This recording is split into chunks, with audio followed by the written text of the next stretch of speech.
Uhabari gani mwanamichezo mwenzangu popote pale ulipo nchini Tanzania na nje ya mipaka ya Tanzania. Hii hapa ni HNT Media ambayo inakuletea habari za michezo kutoka kila kona ya Tanzania. Bana, nikusanue tu kitu kimoja ambacho hujakijua sasa, kwamba wazee wa klabu ya Young Africans wameibuka mara baada ya kauli ya rais wa TFF Wallace Karia kwa kuwaita viongozi wa Yanga ni wajinga wana masuala ya kitoto. Nini kimehappen? Basi nikusihi endelea kuketi nasi katika dakika zote ambazo tutakuwa hapa ili tuweze kukujuza taarifa kamili tunayo mezani.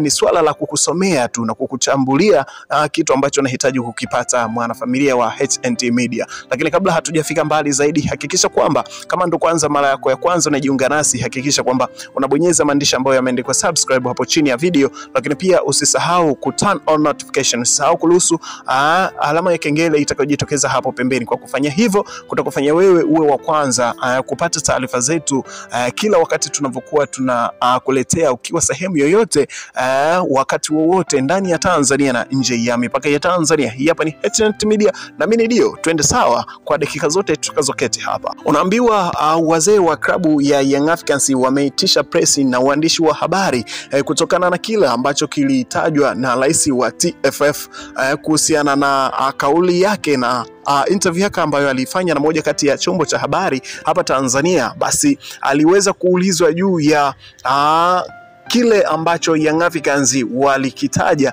walikitaka kwa viongozi wa TFF na bodi ya ligi, kwamba Young Africans waliandika barua yao kwamba hawana imani na bodi ya ligi, hivyo wanataka viongozi wanaosimamia bodi hiyo akiwepo mwenyekiti wake Steven Mgoto pamoja na Almas Kasongo kama katibu wajihuzuru kuna bodi hiyo kwa sababu hawatekelezi majukumu yao. Basi majibu ya Wallace Karia, rais wa TFF, aliweza kuwajibu kwamba viongozi wa Young Africans wajiangalie kwanza wao kama wako sawa. Kama wako sawa basi waendelee kufanya kazi, lakini kama hawako sawa wajihuzuru kwanza wao, alafu ndio viongozi wa bodi ya ligi wajihuzuru. Lakini pia akaenda mbali zaidi, akazungumzia kwamba kama wameshindwa kucheza mpira basi wakacheze sinema zao. Lakini si hivyo tu, aliweza kusema kwamba hata wakalia kimya wala ambao wanacheza na mpira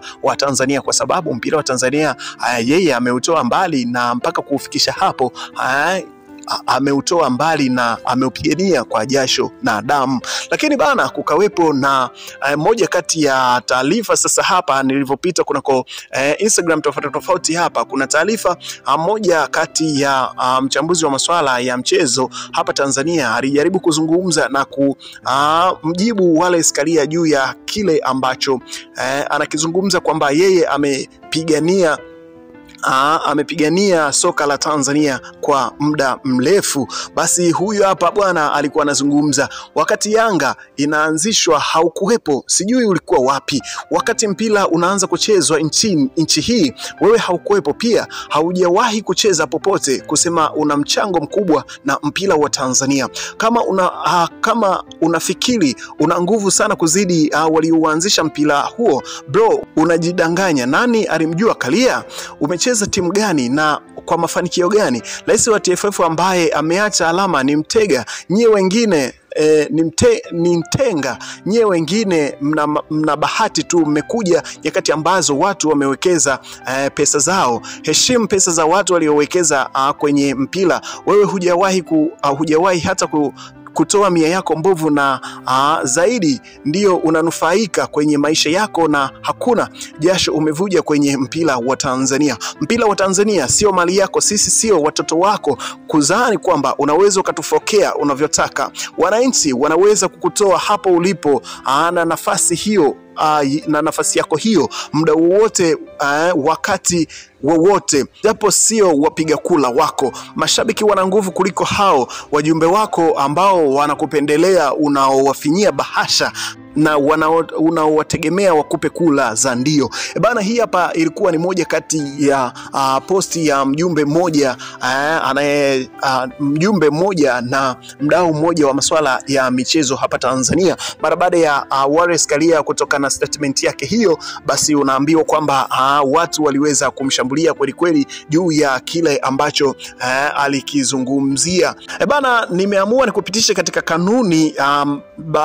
kanuni chache ambazo zilisimamiwa na bodi ya ligi mpaka kutoa maamuzi hayo ambayo waliyatoa. Kupitia vyombo vya habari kumekuwa na taharuki na sintofahamu kupitia kati ya kanuni na tamko na busara kuhusiana na hatima ya sakata la dabi ya Kariakoo, dabi ambayo ilikuwa inawakutanisha Young Africans wakiwakaribisha watani wao wa jadi Simba Sports Club. Katika kanuni za ligi zilizotolewa na TFF toleo la 2021, kanuni namba 34 inaeleza kama jinsi ifuatavyo: kuahirishwa kwa mchezo. Kanuni inaeleza kwa sababu zinazoweza kupelekea kuahirishwa kwa mchezo, huku ikitajwa sababu kama vile: 1, endapo timu ya taifa ina mchezo; 2, endapo timu inayoshiriki katika mashindano ya kimataifa na ina muda usiozidi siku 3 hadi siku 5 kufikia mchezo wa kimataifa; sababu ya dharura au yenye msingi itakayokubaliwa na TFF; endapo ikitokea matukio yaliyo nje ya uwezo wa binadamu kama ghasia yasiyotarajiwa wala kusababishwa na timu husika; endapo wachezaji wasiopungua 3 wa klabu moja wataitwa kushiriki mchezo wa timu ya taifa. Mwisho wa kunukuu. Bana, hizi hapa ni sababu ambazo zinaweza zikaahirisha mchezo kama kutakuwepo na sababu hizi. Lakini ukija kuangalia katika mchezo huo ambao uliahirishwa, katika sababu hizi hakuna hata sababu moja ambayo imeweza kuainishwa katika zile sababu ambazo bodi ya ligi imeweza kuzitoa kuahirishwa kwa mchezo huo ambao Young Africans wamejibiwa barua yao ambayo ilikuwa na kurasa 3 na vipengele 12. Kwa hiyo unaona kabisa kwamba kitu ambacho kimetolewa na bodi ya ligi sio kitu ambacho sio kitu ambacho kanuni na sheria za TFF zinasema. Kwa hiyo hapo ukiangalia kuna mkanganyiko kati ya taarifa ya bodi ya ligi pamoja na kanuni za TFF kama jinsi ambavyo zinasema, kama jinsi ambavyo nimekusomea hapo. Kwa hiyo unaona kabisa kwamba kuna ubabaishaji kati ya bodi ya ligi na maamuzi yao ambao waliyatoa. Nikurudishe nyuma tu nikukumbushe kitu kimoja.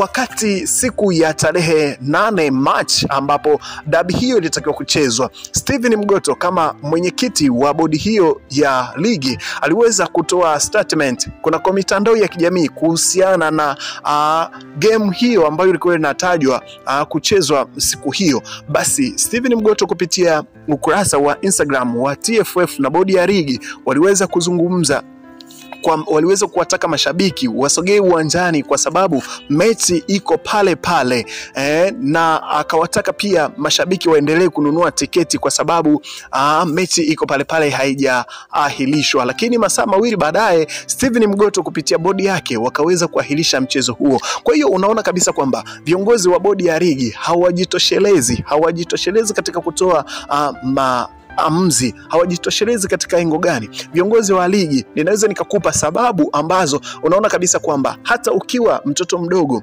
unaweza kufikiria ni nini kinachotengenezwa hapa. Unaambiwa kwamba katika statement yao na katika barua yao ambao waliitoa siku hiyo ya tarehe 8 waliweza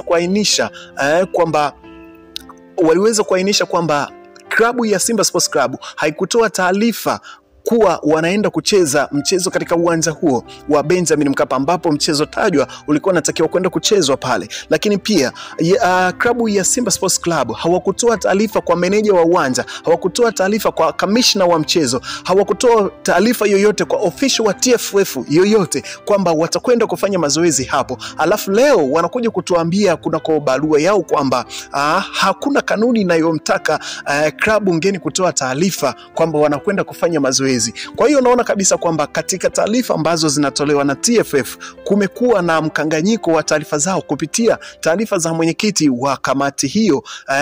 Steven Mgoto amekuwa hana taarifa rasmi na hana taarifa kama jinsi ambavyo kanuni zinamtaka. Kwa hiyo unaona kabisa kwamba hapa kuna mkanganyiko wa taarifa kati ya Steven Mgoto hana statement maalum, anapingana na kanuni, lakini pia anapingana na barua yake ambayo aliitoa mwanzo. Kwa hiyo hapa kuna shida. Young Africans kupanda kasi kwenda kufungua kesi ya madai, kesi ambayo hawajaridhishwa na maamuzi ya TFF. Ni kweli mimi naungana nao na nawaunga mkono kwa sababu ambazo TFF wenyewe wamejitakia hapa. Bana, endelea kuwa pamoja nasi katika update hizi zinazokujia kila siku. Ili uwe wa kwanza kupata taarifa hizi, hakikisha kwamba unabonyeza maandishi ambayo yameandikwa subscribe. Kwa kufanya hivyo kutakufanya wewe wa kwanza kupata taarifa zetu zinazokujia kila siku, kila wakati. Na hii hapa ni HNT Media. Bye bye.